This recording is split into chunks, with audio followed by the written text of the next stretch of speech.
Well, hey everybody, welcome back to Washita Valley. Hope everybody's having a great day today. And we're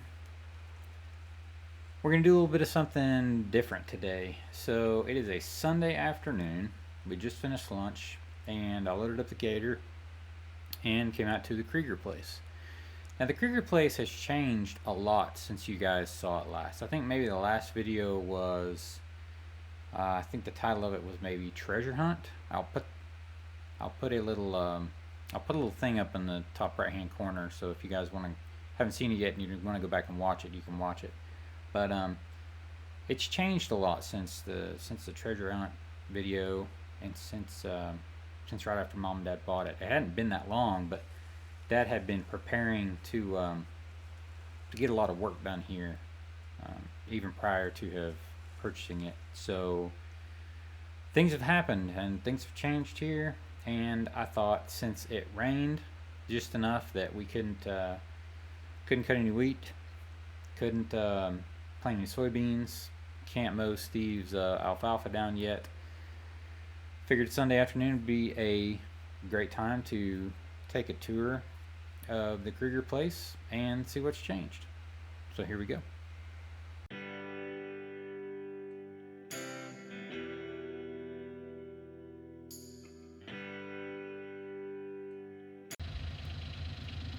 Alright guys, here we go. I'm just going to back down off the trailer here, and we'll get going. So one of the first things that you're going to notice as we drive along through here is the roads. The roads have come a long ways since we were through here last. When we were through here last, it was kind of just a goat trail. But Dad's been in and out of here several times. He's had some big equipment in and out of here lately, so the roads have gotten quite a bit better. Now, if you'll remember this area through here, he actually had a mulching machine come in, and part of the process of having this all mulched and having the trees mowed down and mulched up is the company that did it, they also seeded some grass.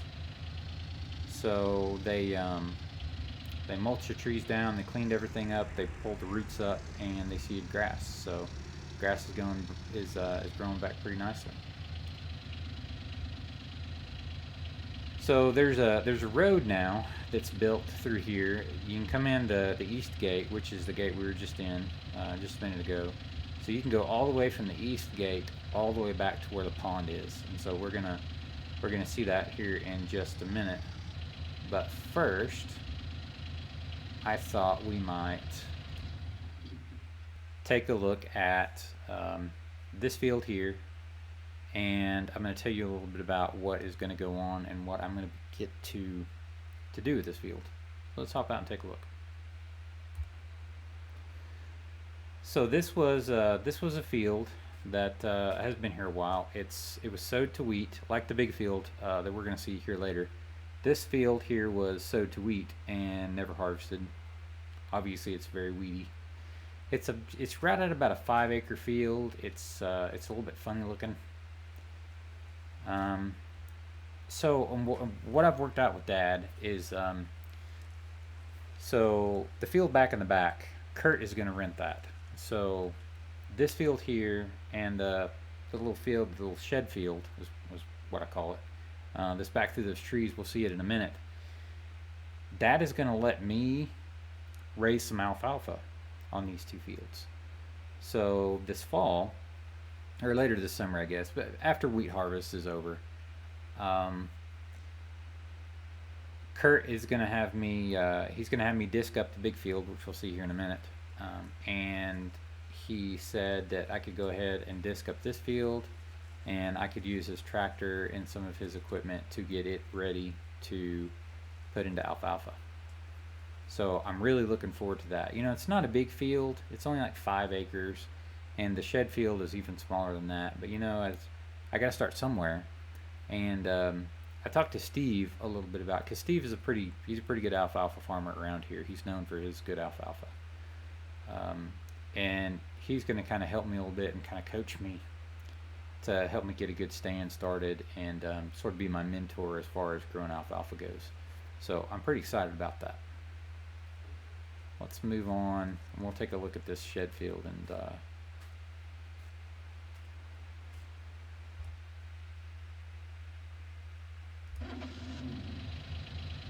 so we'll drive down to the shed field here and take a look at it.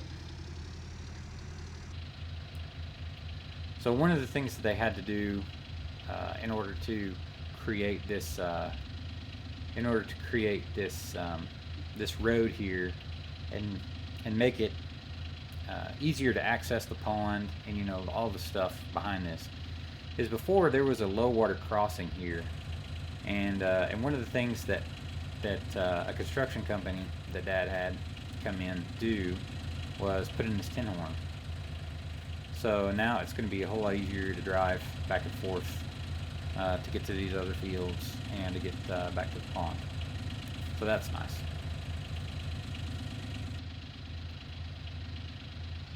So this is this field coming up here, and we've got some weeds and some grass starting to grow in it. This is what I'm going to call the shed field, and it's pretty small. It's only, I think maybe it's like 3 acres or something like that. I haven't really mapped it out yet to see how big it is. But if you'll remember that I forget what video, I forget the name of the video. Ghost Tractor, I think maybe is the name of the video, or Death Tractor. I think it's Death Tractor. But anyways, this is the shed that we found the tractor after Dad and Mom bought this place, bought the Kreger place. This is the shed that we found the tractor in. So this is, I'm kind of calling this the shed field. And I'll put a link up in the right hand corner for that video as well, in case you guys haven't seen it. You can go back and take a look and you'll know what I'm talking about. So yeah, this same thing with this field. I'm going to get to put this into alfalfa as well. And like I said, this is it's not a big field, but I got to start somewhere. And I'm hoping maybe if I can prove up my agronomics and my agronomy in this hay growing thing, that might make it a little bit easier if one of these days, if I want to get a loan on a farm somewhere, or if I need to get a loan on equipment or something like that, I can have something to go to Farm Credit with or go to the bank with and say, hey, look, I kind of know what I'm doing. I'm profitable. Please loan me some money. So, anyways, this is the shed field, and we'll keep going. If you guys haven't already, and you enjoying my videos, enjoying this video, right there down in the right hand corner at the bottom, there's a little red tractor. You can hit that button to subscribe, and you can also hit the little bell, and not by the tractor, but you can hit the bell to get notifications. That way you'll know when they want to put a new video out. So this little patch right here is still kind of undecided. I've talked to Dad some about maybe plowing this up too and putting this in alfalfa, and it's really not very big, so Dad's kind of up in the air as to would it really be worth it to disc this grass up and put it in alfalfa. But I don't know, he's thinking about it. I think his decision may ultimately be how good a job that I do with getting the other 2 fields ready and kind of getting my act together as far as coming up with a plan to show him I'm serious about this. I think I can do it. I've got a mentor. So I don't know. We'll see. This is not much of a patch here. I don't know. I'm thinking maybe if I put this field and the shed field together with the small field up by the front where we started. I'm thinking I might have 10 acres, maybe at least 8, maybe in alfalfa. If Dad lets me go ahead and plow this up and get it ready too. So something to start with, anyways. All right, let's keep going. So yeah, the road is pretty much it's established. I mean, I don't think Dad really has any plan at this point to put gravel down on the road or anything, but it's definitely established, and as we drive on it, it should stay, I think, fairly established. I don't think anybody's seen this part of it here yet. Didn't really have to take too many trees out through here.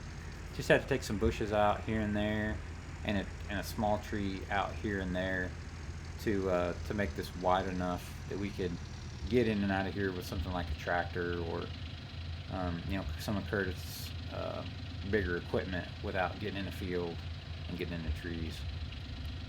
So we'll just kind of drive out here. I don't remember how big this field is, but this is the one that Kurt is going to rent for my dad. And again, it's in wheat that never got cut. That's kind of a side story. I think I discuss it in some of my in some of the earlier videos. One about when Mom and Dad bought the place and all. It's kind of a strange story.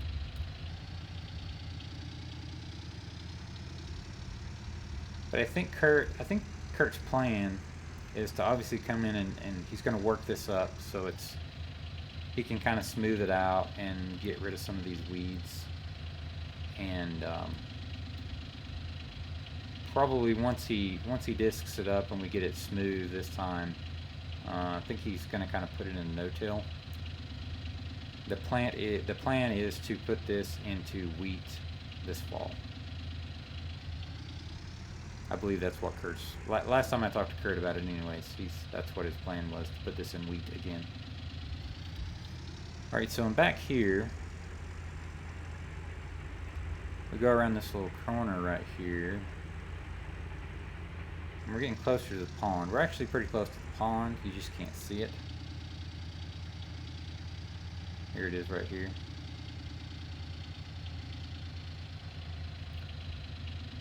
Yeah, so here's the pond, and this is kind of where the road stops. There's a pasture back here, and I don't exactly know how big it is. Dad did not cut this the other day because there's some it's a little bit weedy, and it's kind of it's got some undesirable plants in it. And so what he's thinking is he's going to spray it, and then maybe the next time we cut hay later on this late summer and early fall, hopefully it'll rain some more and we can get a second cutting from all this grass. And I think that's the plan, is to spray it now, and hopefully get to cut it for hay and a second cutting. So yeah, here's the pond. It's not a big pond. It's really just pretty small. We just kind of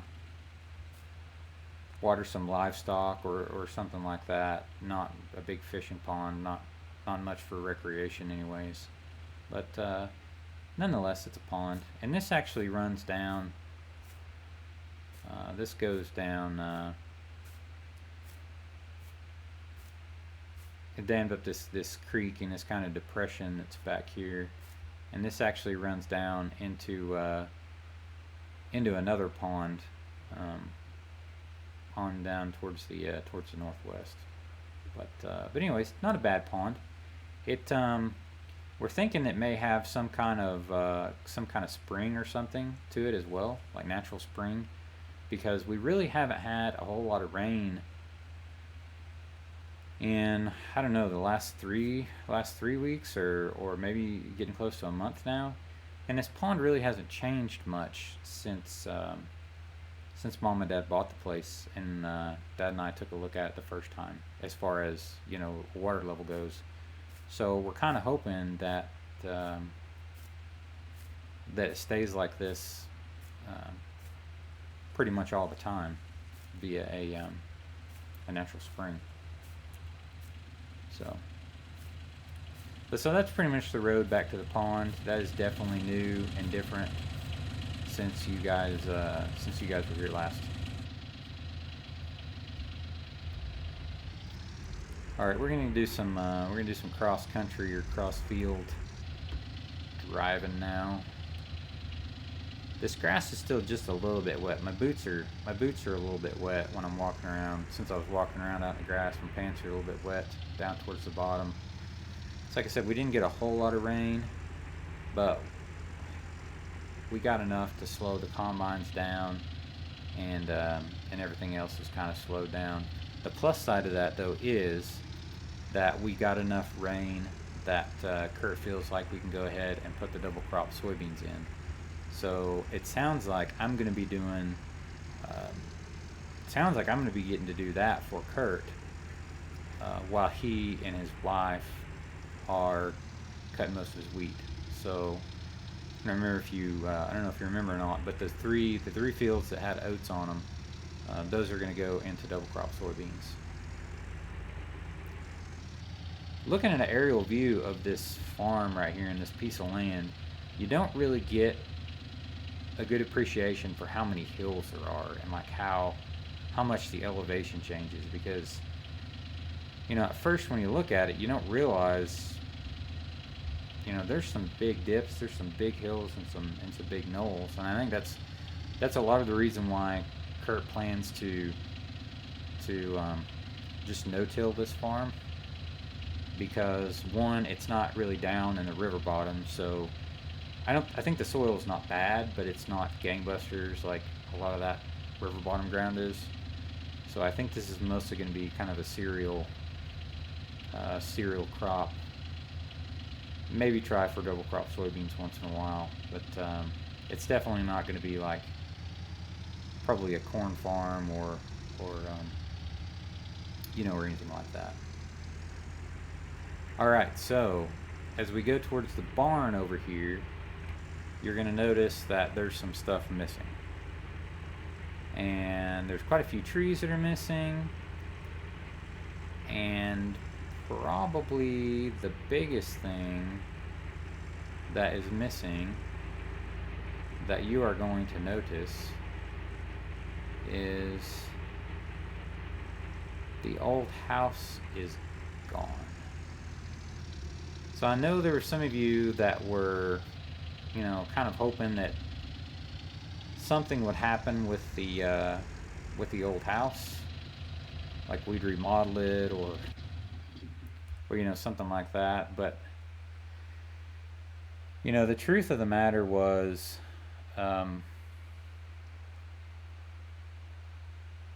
it was kind of just too far gone. I mean, it had been in disrepair for so many years. And if you guys don't know, again, if you don't know what I'm talking about the old house, go back in some of my earlier videos, like the right around there, the Death Tractor video, or the video right before that. I'll I can't remember the name of it, but I'll put a link up for it as well, where we took a tour of this place several weeks ago, and you can kind of see the difference, and you kind of see what I'm talking about. But anyways, so back to the old house. The problem with the old house, and Dad and I went in it and checked it out, and kind of looked at it pretty hard to see if maybe we could restore it or remodel it. But the sad thing about it is that between Mother Nature and between all the vandalism that had occurred in the house, it was not worth saving. I mean, we would have had to cut out so much of the old house that it wouldn't have really even been an old house anymore. So it's kind of sad, kind of unfortunate. On the other hand, Dad was sort of glad to see it go, because when we got to really looking around, we discovered what looks like some remnants of some illegal activity that had taken place in and around the house. And really, probably not too long ago, relatively speaking, probably within the last year and a half. So Dad kind of wanted to get rid of it just due to the vandalism aspect and the illegal activity aspect of it, as well as the fact that it really couldn't be saved. There were holes in the roof, like big holes, and so every time it rained, rain would just poured in. There was I don't know what kind of stuff was on the walls. It wasn't like sheetrock like is used nowadays, but there was a lot of mold, a lot of really just gnarly black mold, and so there wasn't much we can do with it. So we cleaned up all the junk.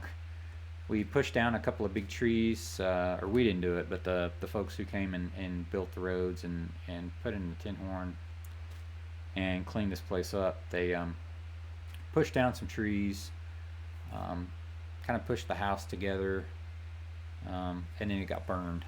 It got burned here in this area, and then they had a big track hoe and they dug a hole, and whatever didn't burn, they just pushed it off in the hole and covered it up, and that's just kind of going to be that.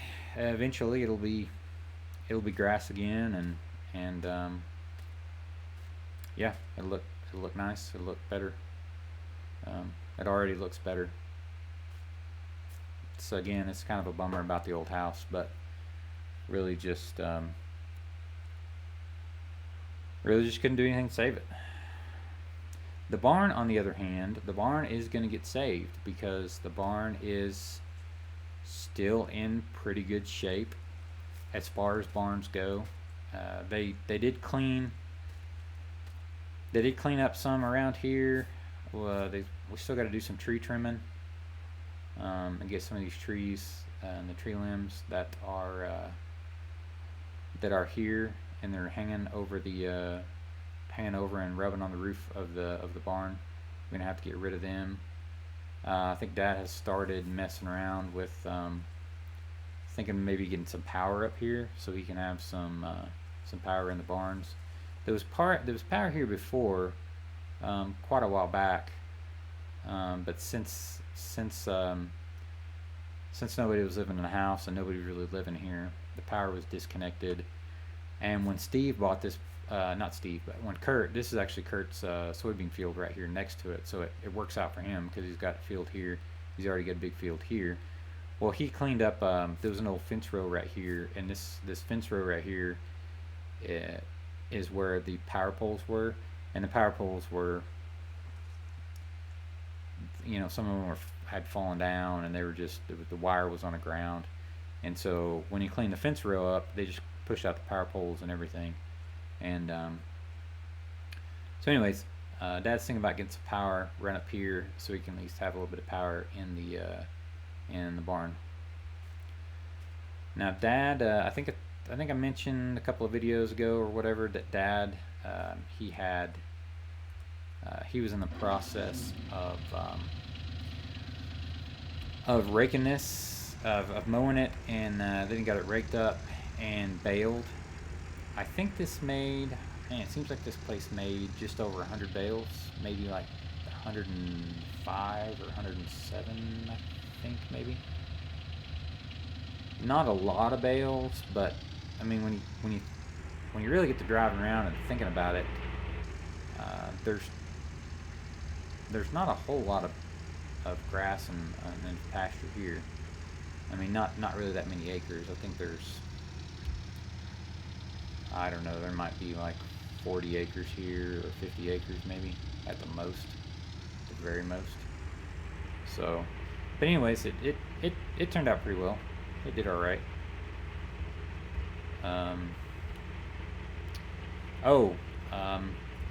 From the video where you guys saw my new rake the first time, I think I mentioned in that video how, and you guys saw how when I went to turn and I went over the windrows that I had already raked, the rake was really messing those windrows up. And I made a comment that I'm afraid I'm going to regret this when I go back to bale this. I'm going to have some real problems. And I was right. Yeah, I was kicking myself for not adjusting that thing at the time when I went back to bale. You know, it's easy. It's, you know, when you want to get something done, and you want to get the hay raked, you don't really want to stop and adjust something, even though you know you're probably going to regret it later. But I kind of learned my lesson, because it was a real pain to bale that later on.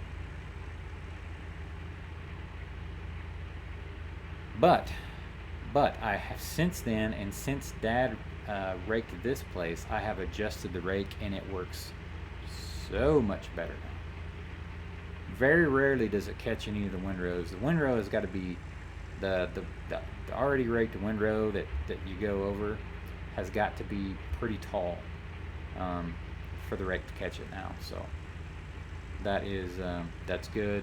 And man, that rake saves so much time. It's incredible the amount of time that rake is saving. The old water well, Dad thinks that he can save it. I think he's going to maybe have it worked over or something, and when he gets power up through here, I think he's going to maybe put a well house here, or at least put a well in here, because I think he wants to I think he may eventually get some cows to put over here in some of this grass, at least in some of this grass. I don't know. He still travels quite a bit, and so I think maybe he kind of wants some cows eventually, but he travels so much, and he's gone for, you know, sometimes he's gone for, you know, 3 weeks, a month, 6 weeks at a time, and so he wants the cows, but he doesn't want to have to push that responsibility off on somebody else.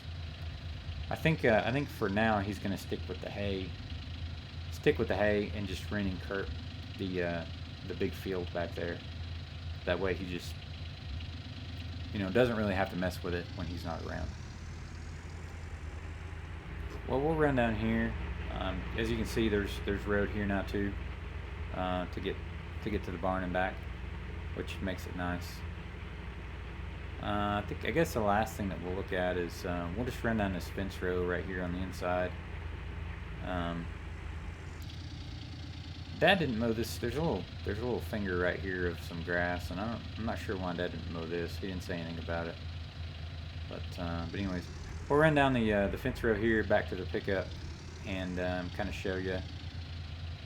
If you go back and look at the earlier episodes, there was trees through here in part of this area, and they were all getting pretty close to these power lines, and they were kind of encroaching on the fence. And it's actually a pretty nice fence right here in the front.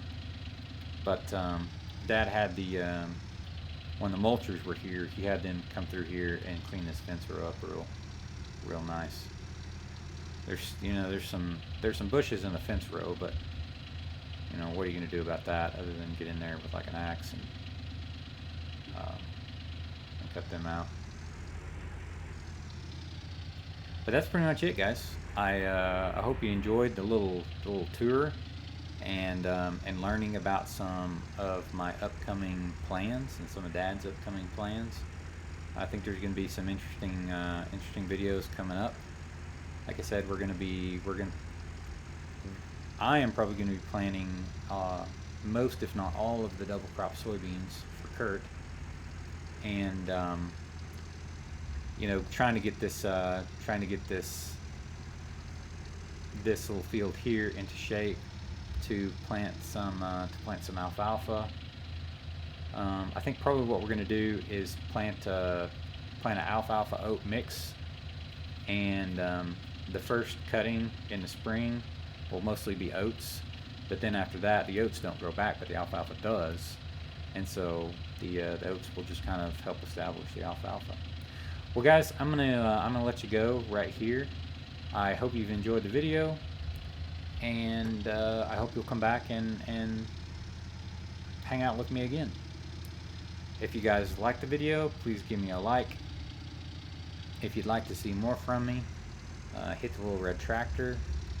And I hope you guys have a great day or a great night, whichever the case may be. And we'll see you next time.